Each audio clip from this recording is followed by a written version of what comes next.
Hello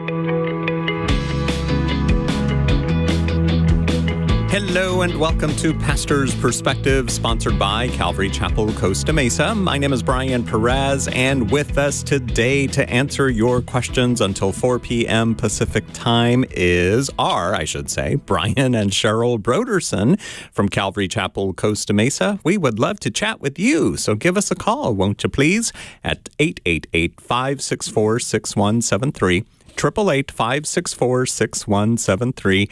You can also send in your questions on Facebook Messenger and on Instagram, or by filling out the form on the Pastor's Perspective page of our flagship radio station's website, kwave.com, kwave.com. But the best way to get an answer is to get in line, grab a line, a phone line, and wait your turn, I guess you could say. 888-564-6173 is the number to call. So how you guys doing? We haven't seen each other today. I'm doing well. Yes, and I'm doing great too. As we've said in the past, this is usually the place where you guys see each other for sometimes days go by and you guys are like, oh, hey. That's right. It was good to see you again. Yes. Thank you. Good to see you. Yes, good day. I had a good catch-up time. Greg, Lori, and I spent some time having coffee this morning. You know, we do this a few times a year, but... Oh, cool. So this was our catch-up before the end of the year, which was nice. I came home and did something Cheryl doesn't know. I took a run. Oh. And that was great. I was hoping you'd say, I put the wreaths up on the windows, something Cheryl doesn't know, but she'll be so excited about as soon as she comes home. But no. And then you probably didn't take Barnabas with you either. No, I did not. Okay. No. Never mind. And then... And then I did a couple of other things, a couple of good deeds around the church. I helped Spark of Life? I helped solve the problem of the snow blowing machine for tonight. Oh. Yes, there was. No, it's tonight too. Yes, I thought it wasn't till the carols tonight. No, it's a school. Oh, it is. School, yeah. So my big contribution was giving permission for the snow blower machine to go on the roof.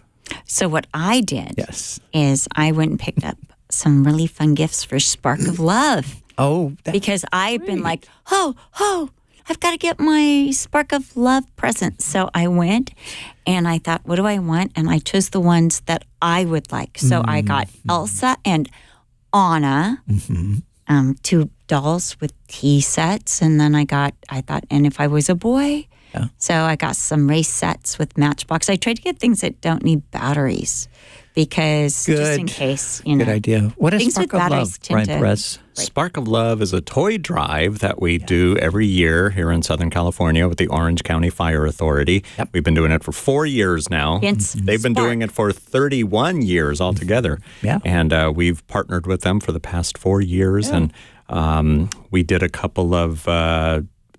appearances, you could say, at some Walmarts earlier in the last few weeks. Yeah, I was at the one in Foothill Ranch last week and 3 weeks ago. Where was the one 3 weeks ago? Oh, San Clemente, of course. And we were also in Buena Park.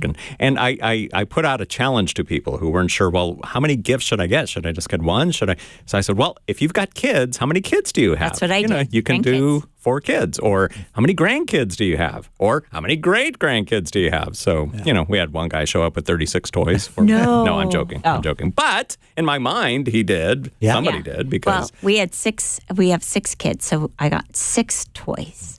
And that was so fun. 6 grandkids. 6 grandkids. Yes. Yeah, that's right. 4 kids. Yes. 4 children.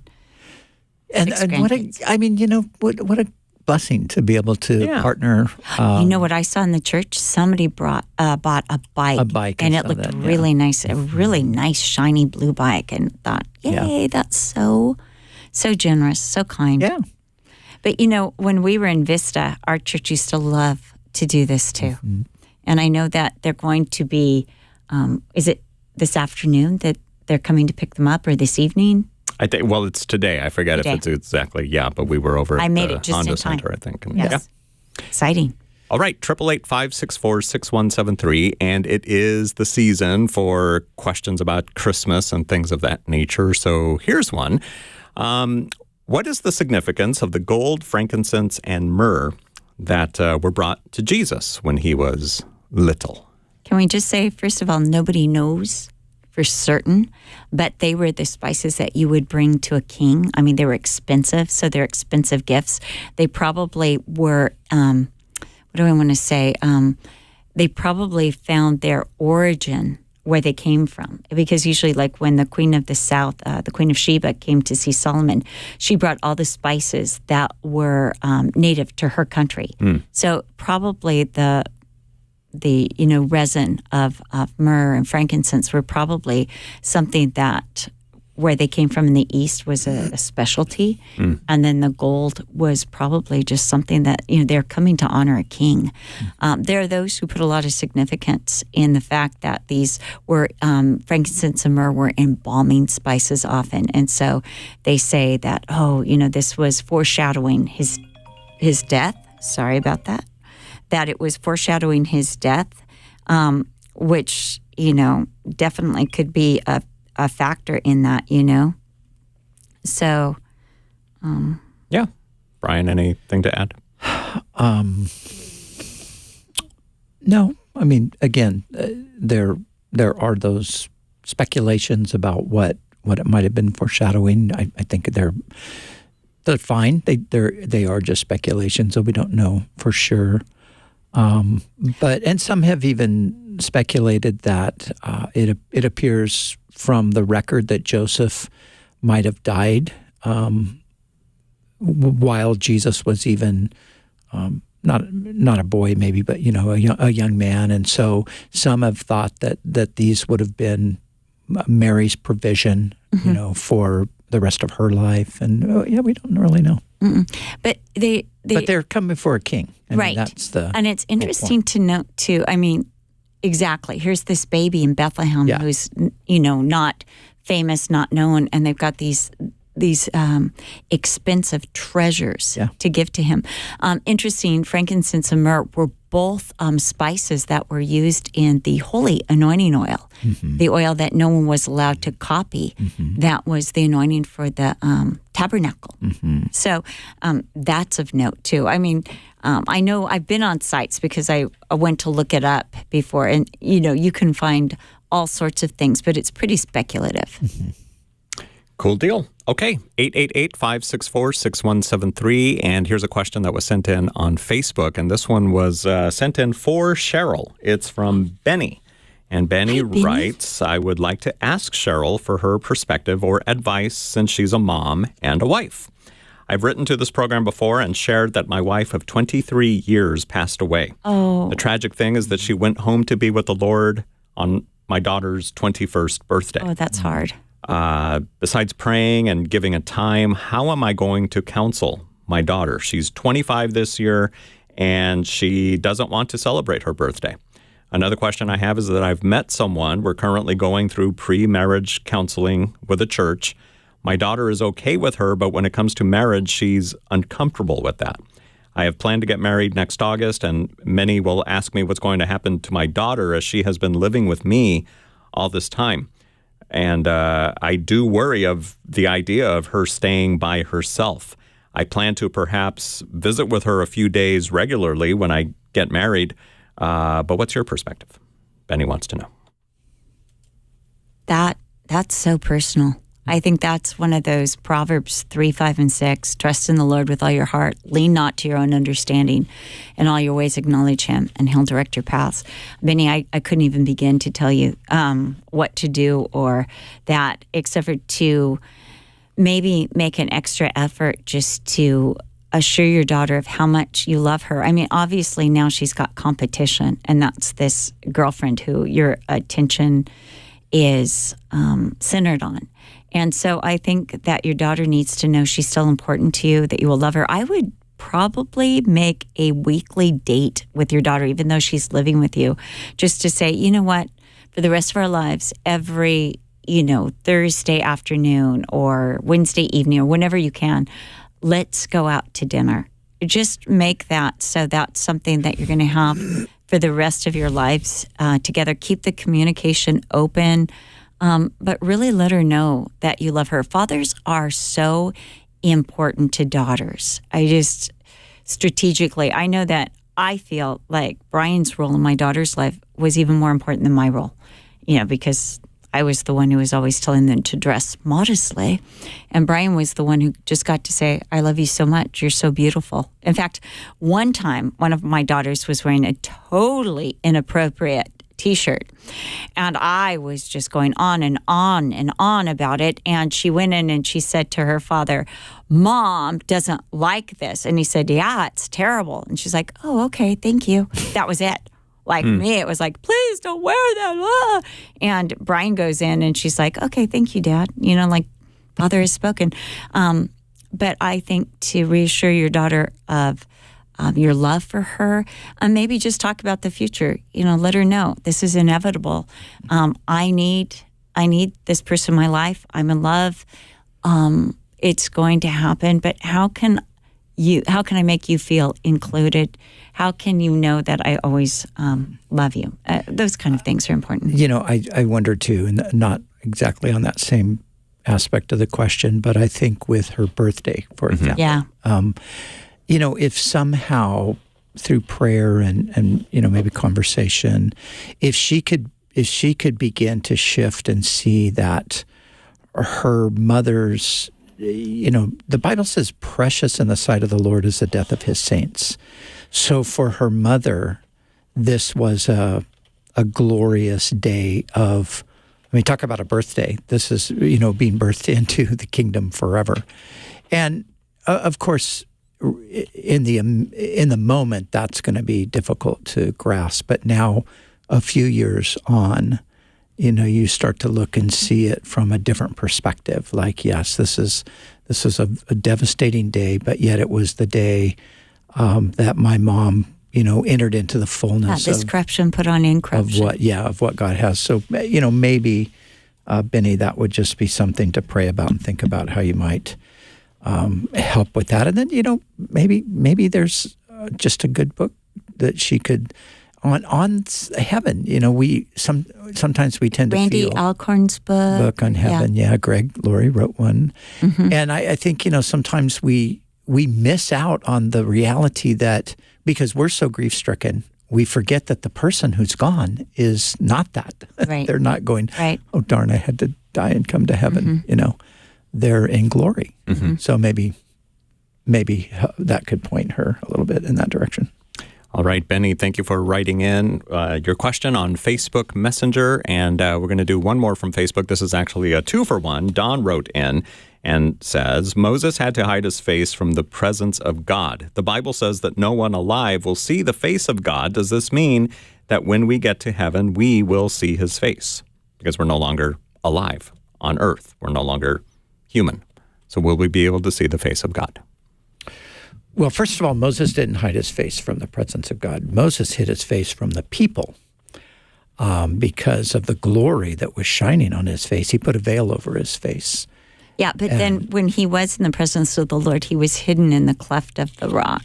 But when he was in the presence of the Lord, he removed the veil. Right. So it specifically says that. So no one can see, when it says no one can see God, there's a little bit of confusion because there's actually a place in Exodus where it says that the elders, Moses, Aaron, and the elders of Israel saw the Lord. Mm-hmm. And so what does that mean? Well, isn't it that they saw the throne, the crystal, like what surrounded him too, kind of like heaven was open to them. Yeah. So what the Bible is expressing when it uses that language, no one can see me and live, is God in his glory. No one can survive a glance at the glory. So God veils himself. God humbles himself. He puts himself in a place where he doesn't, he dwells in unapproachable light, Paul said, but he has made himself accessible in ways historically, and ultimately that's through the person of Jesus. His glory is veiled in his flesh. So when it says that no one can see God, it means that in this present state, we cannot behold God in the totality of his glory, but we will see him face to face in the future. And don't you think, too, part of that is that if we could see God as he really is, it would be so intimidating.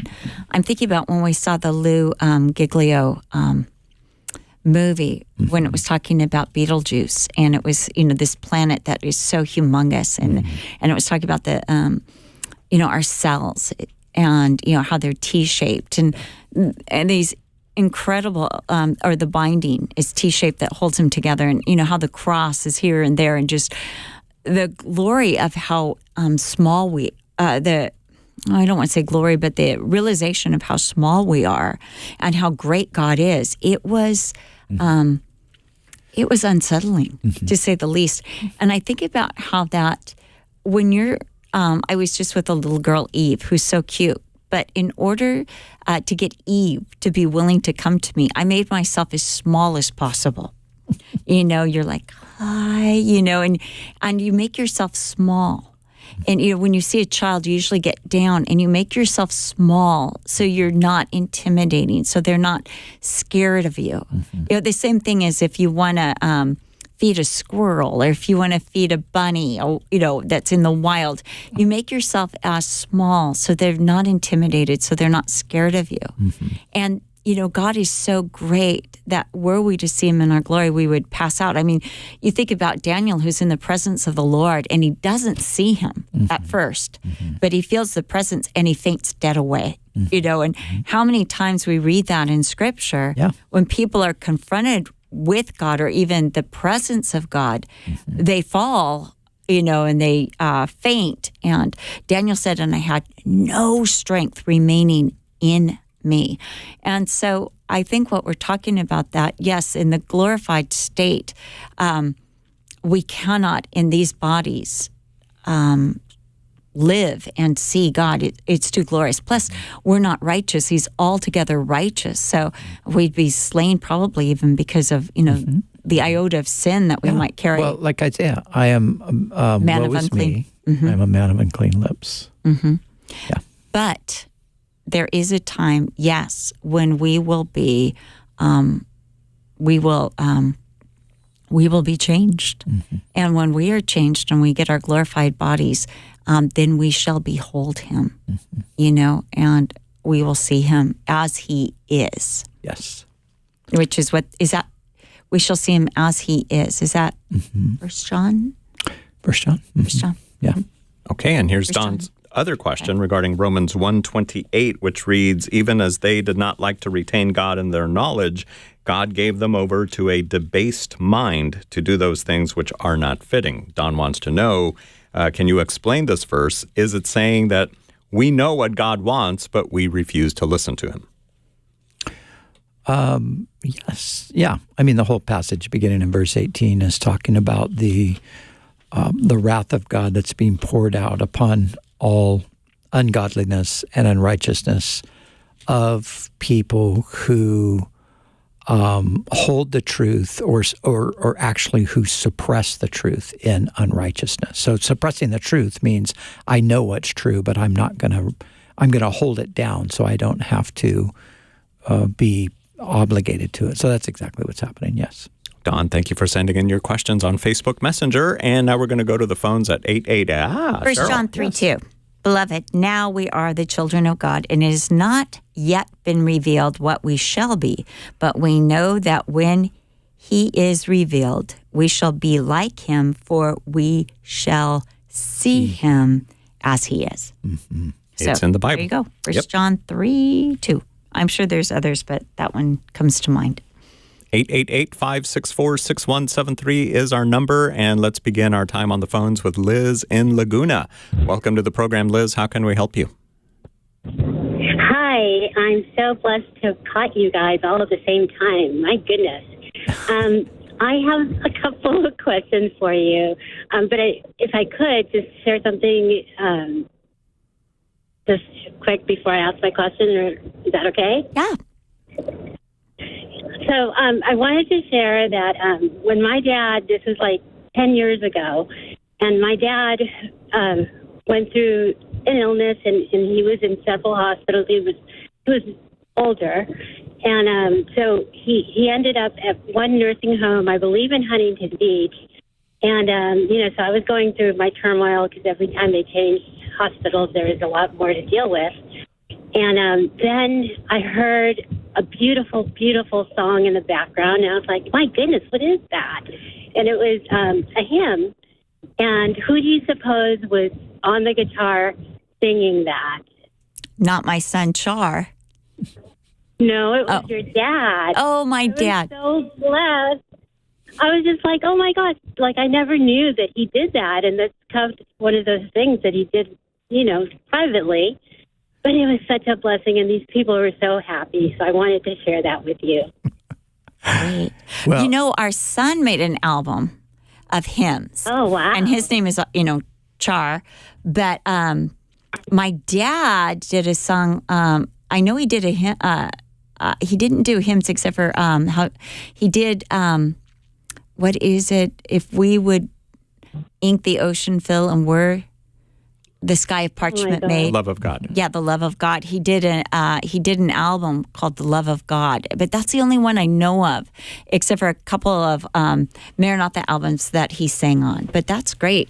And he wasn't the one playing the guitar. No, he's never, to my knowledge, he didn't do anything with guitars. Could have been like Dennis Agajanian. He liked, maybe Dennis Agajanian. Oh my gosh. Yeah.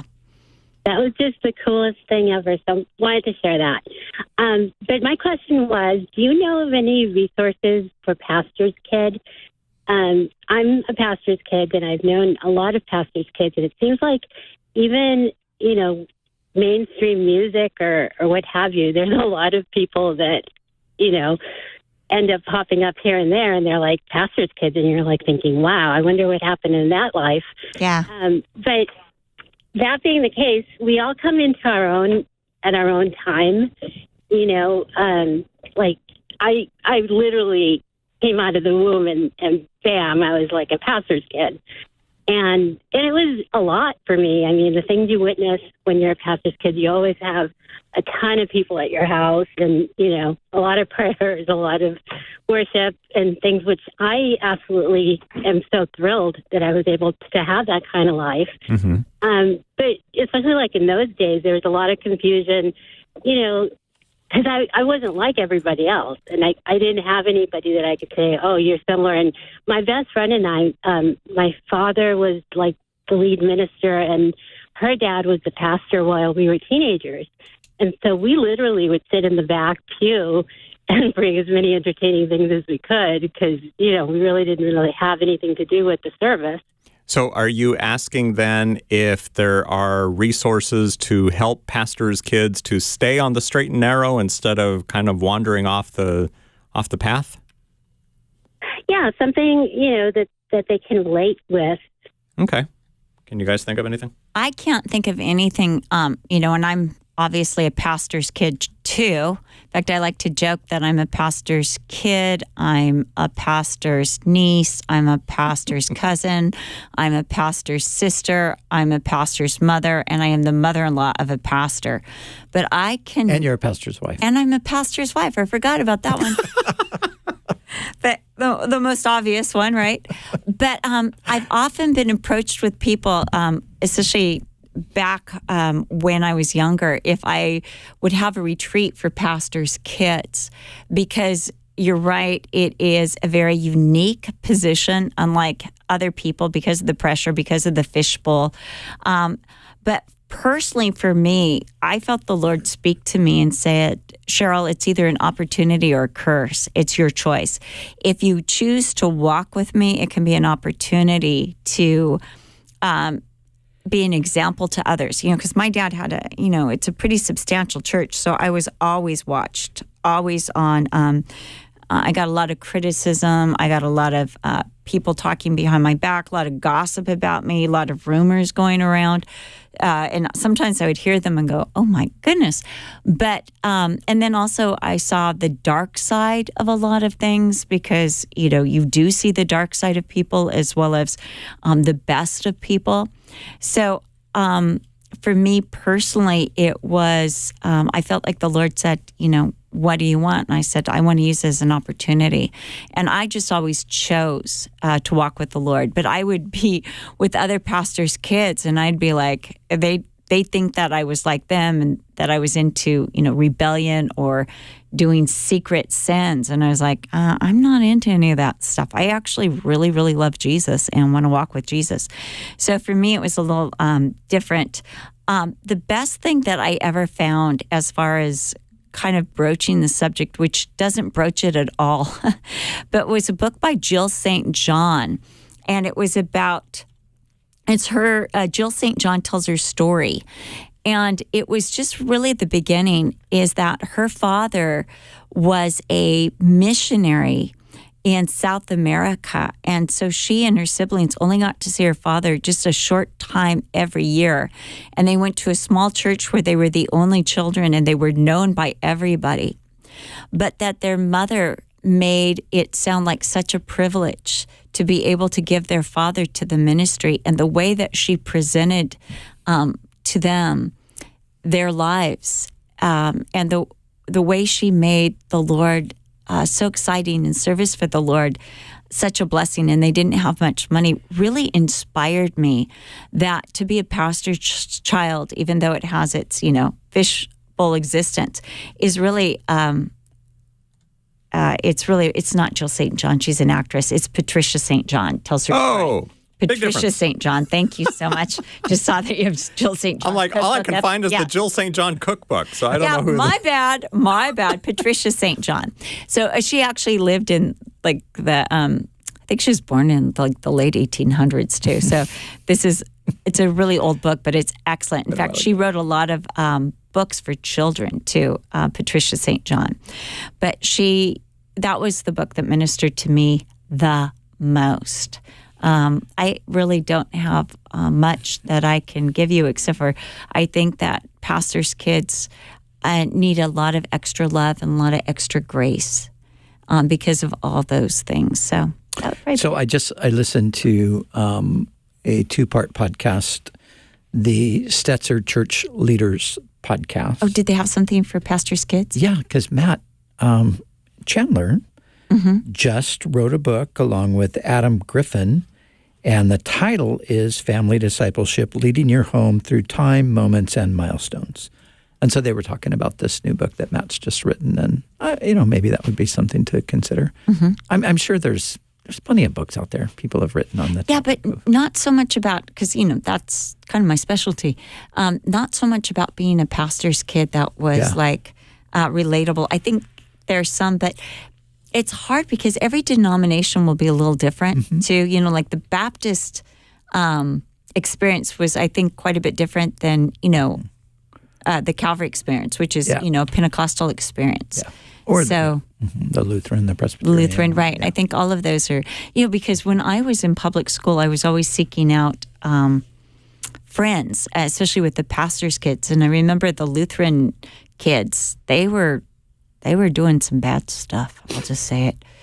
And I was just like, should have seen the Catholic kids. Well, but their dads weren't the pastors. No, their dads were not the priests, unless that would be really scandalous and explain everything, wouldn't it? Like the Medicis, right? Liz, thank you for your phone call today on Pastor's Perspective. Is this the book you just mentioned, Brian, or is it a forthcoming book? That's it. Okay, it's called Family Discipleship. It's by Matt Chandler and Adam Griffin. So check that out. Might be a good resource. And earlier we mentioned a couple of other books, but I forgot to repeat them just in case you wanted to go look for them. Heaven by Randy Alcorn, and also Pastor Greg Laurie's book, Hope for Hurting Hearts. Those might be good books that you can get on those topics. By the way, this weekend is Greg's birthday. Did you bring that up at coffee today? Is that why you went to coffee today? Yeah, we had a birthday cake, and I got him a little hat, candle. No, of course not. But yes, because Greg and I both have birthdays in December, we kind of know, each other's. Yeah, so he's born December 10th, and of course I am December 31st. So. Yeah, I'll never forget that time we went to a restaurant. That guy shouted out, "Brian, didn't your mother have something better to do on New Year's Eve?" Apparently not. What's better than bringing me into the world? Absolutely. That's how my mom feels about it. Yes. Of course. 888-564-6173 is our number. We're going to be here for another 30 minutes. Give us a call if you're watching on Facebook or YouTube. Thank you. Call us if you've got a question. The number's right there on the bottom of your screen. For you guys listening on the radio who don't have a screen, the number is 888-564-6173, 888-564-6173.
On Pastor's Perspective. Give us a call. We're here for about 25 more minutes at 888-564-6173. My name is Brian Perez, and we've got Brian and Cheryl Broderson from Calvary Chapel, Costa Mesa here to answer your questions. 888-564-6173. Look at that. If you're watching on Facebook and YouTube, they're making eyes at each other. And well, you know what? I'm thinking as soon as this is over, we've got to get a bite to eat because we have to come back because we have to watch one of the most adorable 3-year-olds in the world sing, and I think he's going to be singing Jingle Bells, but he couldn't remember. But he thinks so. I hope he remembers tonight. Oh, he will. He loves to sing, and he's really good at it, and so we're really looking forward to that. And we had to go. I went with his mom yesterday to find him a sweater to wear, and he wanted one with a train on it, and we did not find a sweater with a train, and he was very disappointed because he's got one. Unfortunately, it's a 2T, and it doesn't fit him because he's 3, almost 4, and so he was very disappointed. He wanted his mom just to make it work, and she couldn't. So we had to shop for something. His little 3-year-old brain just couldn't figure that out. He does not like moving on with anything, and he lost his little French bulldog a couple of weeks ago to epilepsy, to a grand mal. And he's still not over that. It's just hard. All right, 888-564-6173. And it is Advent season here at Calvary Chapel, Costa Mesa this Sunday. Part 2 of the message, or part 2 in the series called The Story of God. Who's teaching it this weekend? Char. Our son, Char Broderson. His name is actually Brian Charles Broderson. So he's named after Brian, his father, and Charles after my father, Chuck Smith, whose name was actually Charles. Charles Ward Smith was my father. And so I said I named him after the 2 men I loved most in the world. And then... So sweet. Yes.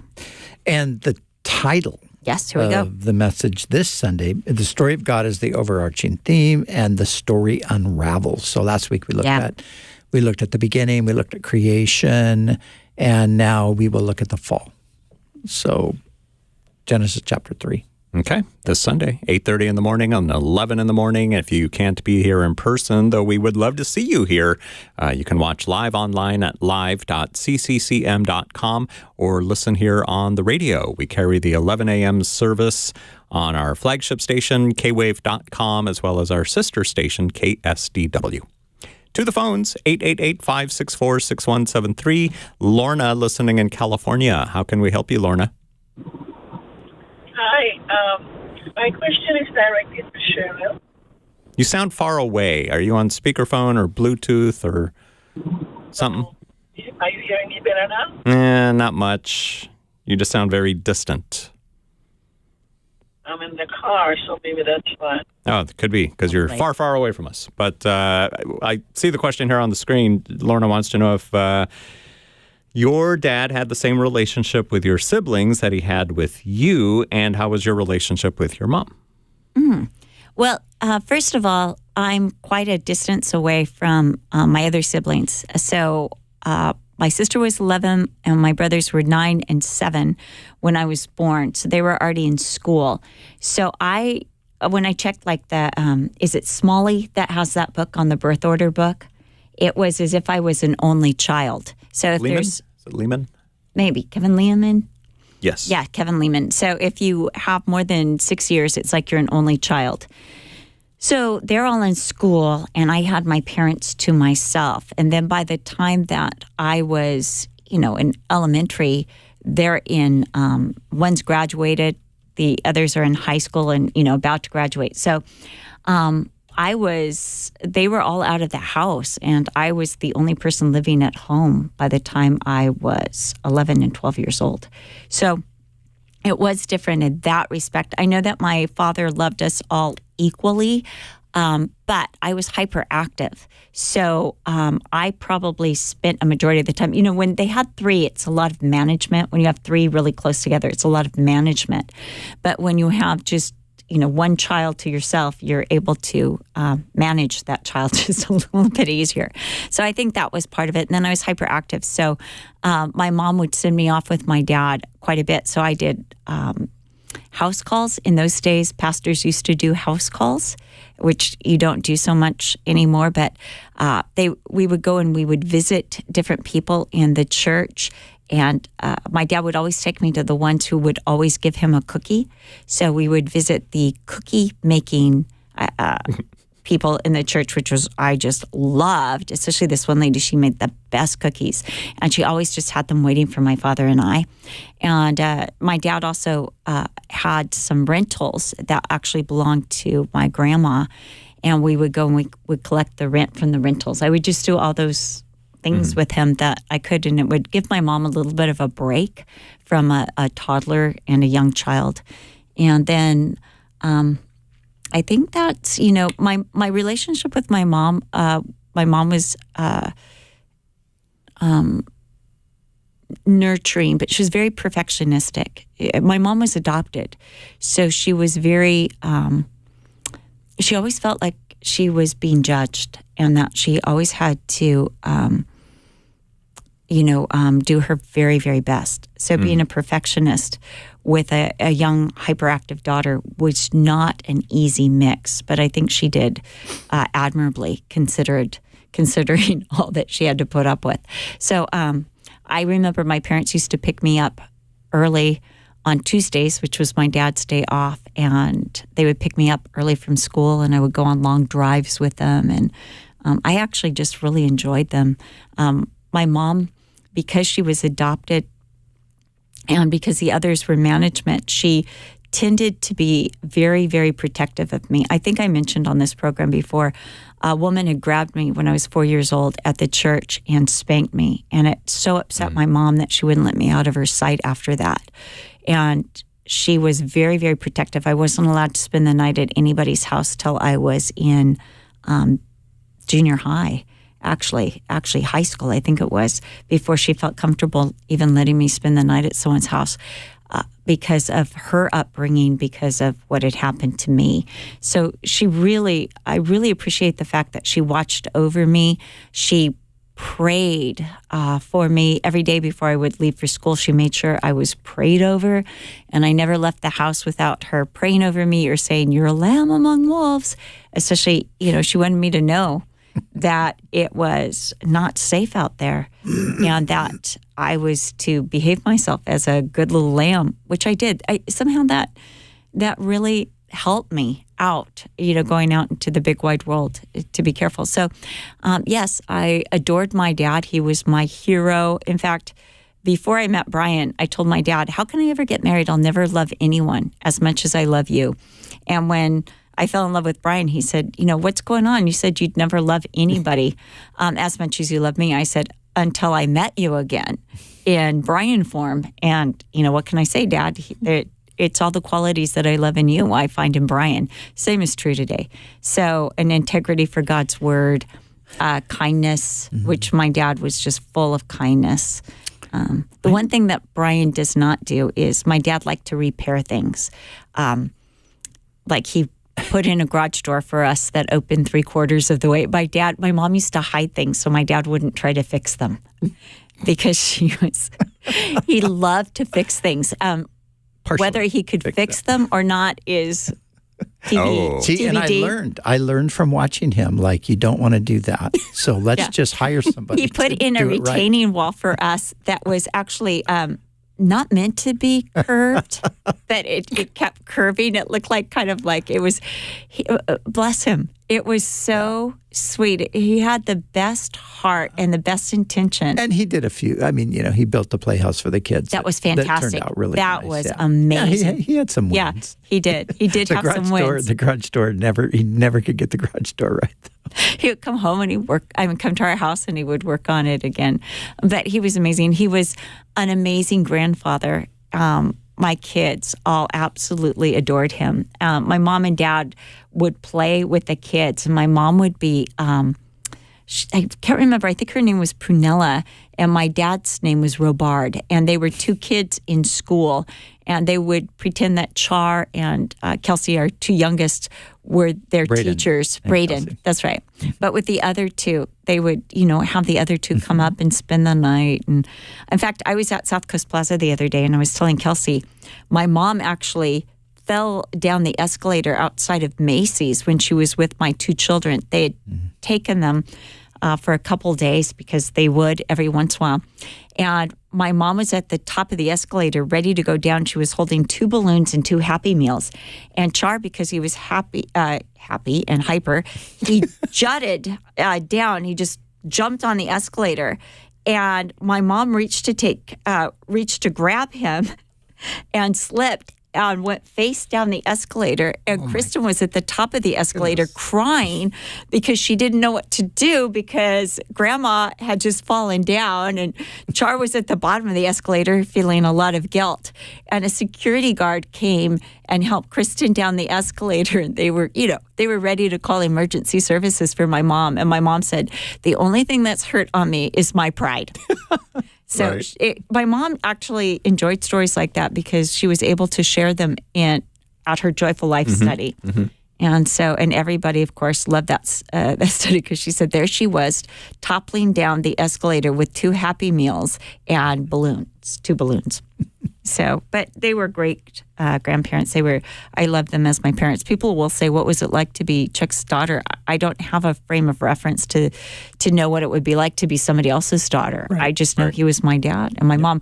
I one time said to him, "I don't know what it's like to be Chuck Smith's daughter, but I know what it's like to be your daughter." And he said, "Yep, I don't know what it's like to be Chuck Smith." In other words, he was very, Pastor Chuck Smith. Yeah, he was very real. And so that's all I can really share that I can know about it. Yep. Lorna, thank you for your phone call today on Pastor's Perspective. Here's Richard in Menifee. Welcome to the program. Thanks for calling 888-564-6173. How can we help you? Yes, thank you. I listen to you guys every morning on the way to work and also on the way home, so it's great. So my question was, my wife and I, we do Bible study, couples Bible study, and our group yesterday finished up the book of John. And then afterwards, we all started looking things up because, so apparently he's the last of the disciples to pass away and the only one to die, I believe, of natural causes. Mm-hmm. And so our question was, if that's the case, then that it put in between when he wrote the book of John and when he also wrote Revelations while he was exiled, that puts him right around the first part of the 2nd century, which would make him roughly, let's push it at, say, 150. So as we were all having our cake and coffee at the end, we're deciding, well, does that make him the second oldest person in the Bible next to Methuselah or not? Is there somebody else? And we were all sitting there trying to figure that out. No, Abraham lived to be 175. So there's all kinds of, age ranges there between even Abraham, Isaac, and Jacob. Jacob lived to be 140. So, but John, most people believe that John lived to be about 90 years old, not more than 100 years old. I don't think there's anybody that believes John lived into the 2nd century. And so,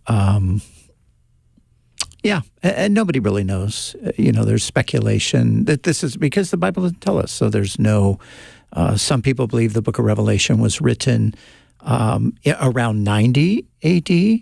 Other people believe that it must have been written before the destruction of Jerusalem because there's no references to that in there, which, of course, that doesn't necessarily prove anything because the book is not about that topic, so it wouldn't necessarily cover it. But, yeah, nobody really knows. But most people think around 90. Richard, thanks for your phone call. Now let's talk to Jason in Anaheim, California. Welcome to Pastor's Perspective, Jason. Hey, everybody. Pastor Brian and Cheryl. Thanks for taking my call. I heard the gentleman call in about his daughter earlier, and I'm like, okay, this was a nudge to call in.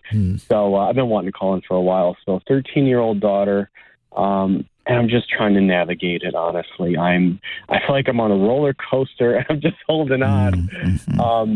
And I just need your guys' perspective. How do I walk these years? How do I navigate these teenage years with grace, and also that tightrope of grace and also showing her, boundaries? Because sometimes I feel like, okay, I don't want to be too, having, so rule-ish that she's like, she'll rebel, but I also, want to show her grace. And I am not sure what to do. What's your relationship with her like now? And how is she doing at 13 in her life in general? What's her spiritual life look like? Good. So her spiritual life actually just took a really good turn for the better. She started going to Calvary Chapel schools. Okay. I would say that she's had a walk with the Lord before that, but it definitely increased this last few months. And I've been trying to encourage her to, continue that, even at home life and having devotions. Yeah. I try to carve out time every night to check in with her, to just be there, just to be present. Yep. But like this week, she came home and she was just flustered about a friendship. And I'm just like, God, how do I speak into her life? Because I don't know what to tell her. I'm trying to listen and be present. Yeah. But sometimes I just feel like I don't know what to do. Yeah. And you've had a few daughters, right? Yes. Yeah, I have too. Yeah, and I don't know when they were 13, I don't know that I was doing the best job fathering them in the area of sensitivity and things like that. I mean, I have an amazingly wonderful relationship with them now, and I have had for quite a few years with them both. But it just sounds, Jason, like you're just doing what you should do. You're loving her. You're listening to her. You don't always have to have an answer. You won't have an answer at times. Sometimes it's not so much having an answer. Sometimes it's just listening. It's just caring. It's just sympathizing. Sometimes it's just redirecting. But I think the two things that I think are massive, and I think both my daughters and my sons would say this, is just the fact that you love us, and we knew that you loved us, and you showed that love by being present. So when you say you're being present, that is a great thing. And then the other thing, Cheryl and I think, would both say, when you're raising your kids, you cannot pray enough for them. Mm-hmm. I mean, that is like, and I think both of us probably thought this. We just assumed, because we brought them up in the Lord, we brought them up in the faith. Of course, they're going to just, they might drift a little bit here and there, but they're going to follow closely in the path that we've tread before them. They didn't necessarily do that. They kind of got off the path and got into their own stuff and got into some stuff that wasn't good and healthy. But it was the prayer that we look back nowadays. And it was the foundation of love, and it was the prayer on top of that ultimately, I believe, turned them around. Mm-hmm. And so, it sounds like you're doing fine. Just keep doing what you're doing. I would add to that, though. Make sure they know you love them. You just say, honey, I love you. And I know that you don't understand why I'm doing this, but make sure that they know that you love them. One of our daughters really walked away, and actually both of them had their times, but both of them were really brought back because they knew their dad loved them, especially our youngest child. She said, at one point, she's just like, I can't do this to my dad. I love my dad too much. And so that love really makes a difference. Just look up. And then something, too, is like my sister and I once talked about this, that every day our dad would tell us, you're beautiful, and I love you. And the fact, we both would say, well, at least dad thinks I'm beautiful. That made such a difference, that there was somebody in this world that thought we were beautiful and of value. And so it really kept me from because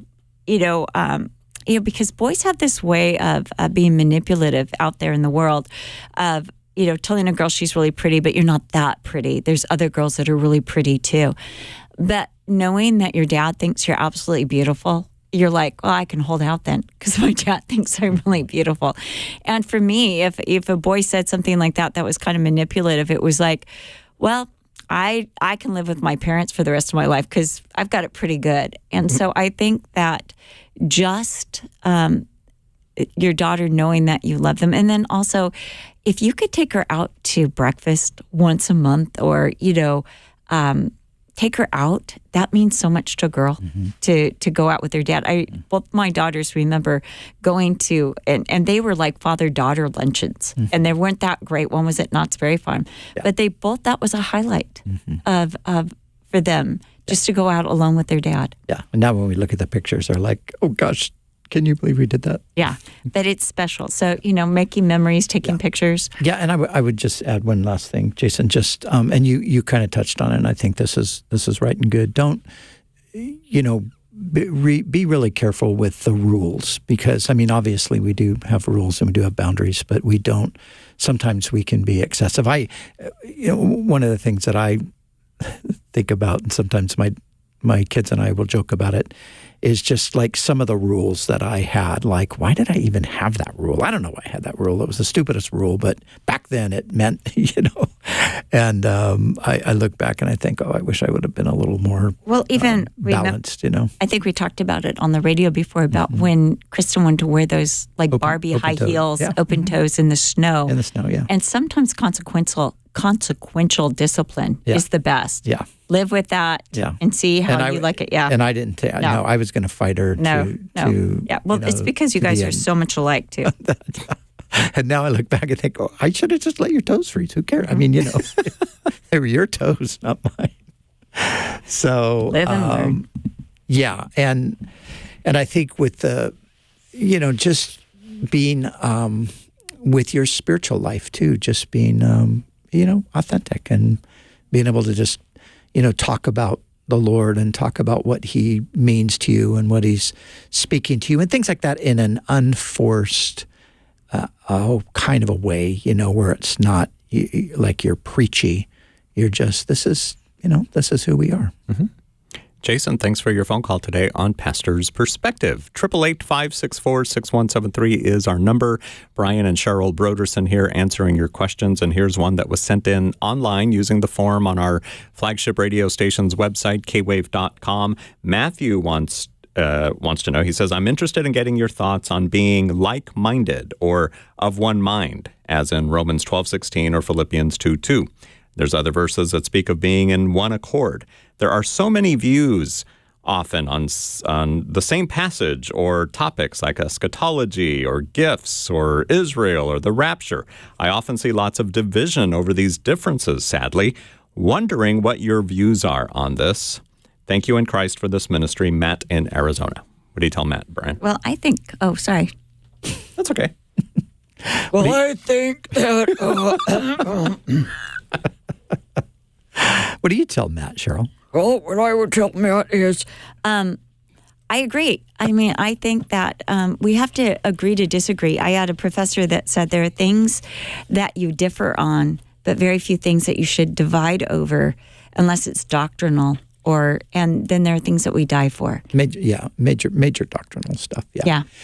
We have to learn. I think it's part of maturing. We have to learn that there are essential truths to orthodoxy that all Christians must hold to. Mm-hmm. And these things have to do with the nature of God. They have to do with the person of Jesus and the work of Jesus and the resurrection and all of those kinds of things. And then, some of them have to do with behavior. Some of them have to do more with anthropology, what God intended for humans and how we are supposed to live as Christians. So if somebody says, I believe as a Christian that I could live in adultery, and that's, I think that's an area where we don't need to divide over it. We can just agree to disagree and go on. No, that's not gonna, and I mean, that is the argument around same-sex relationships. A lot of people think, oh, well, you see it one way, I see it another. Let's just move on.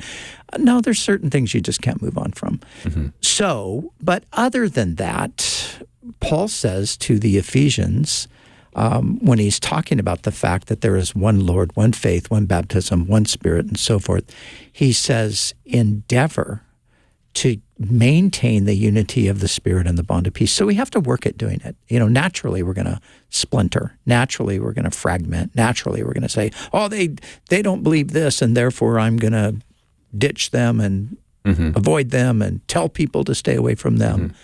And that is not the right.